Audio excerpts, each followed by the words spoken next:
Hi welcome to നെസ്റ്റോറീസ്. Sound നോക്കേണ്ട ചെറിയൊരു കോൾഡ് ഉണ്ട്. നമ്മളെ വീഡിയോയിൽ ഇന്നുള്ളത് ഫിഞ്ചുകളിൽ തന്നെ കുഞ്ഞന്മാരായിട്ടുള്ള സൈസ് കൊണ്ട് കുറച്ചുകൂടെ ചെറുതായിട്ടുള്ള വാക്സ് ബിൽസ് ആണ് കേട്ടോ.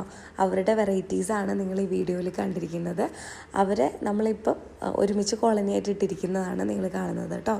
ഇതിൽ കോഡൻ ബ്ലൂ, അതുപോലെ orange cheek, firefinch, lavender waxbills ഒക്കെയാണ് ഉള്ളത് കേട്ടോ.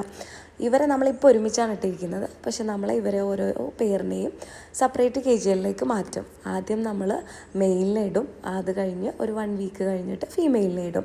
ഇവർക്ക് ഇവരുടെ കേജ് നമ്മൾ ഉണ്ടാക്കുമ്പം ഹൈഡിങ് സ്പോട്ടുകൾ കൂടുതലായിട്ട് കൊടുക്കണം. അപ്പോൾ മാത്രമേ അവർ ബ്രീഡ് ആവുള്ളൂ. അപ്പോൾ നമ്മൾ മാക്സിമം ഗ്രീനിഷ് എലമെൻറ്റ് കൊണ്ടുവന്നുകൊണ്ട് ഒരു ഹൈഡിങ് സെറ്റപ്പ് ചെയ്തുകൊണ്ടാണ് ഇവരുടെ കേജ് സെറ്റ് ചെയ്യുന്നത്. അപ്പോൾ അതിൻ്റെ ഡീറ്റെയിൽ ആയിട്ടുള്ള വീഡിയോ, അതുപോലെ തന്നെ ഓരോ ബേർഡിനെ കുറിച്ചുമൊക്കെ ഇനി വരുന്ന വീഡിയോയിൽ ഡീറ്റെയിൽ ആയിട്ട് പറയാം കേട്ടോ.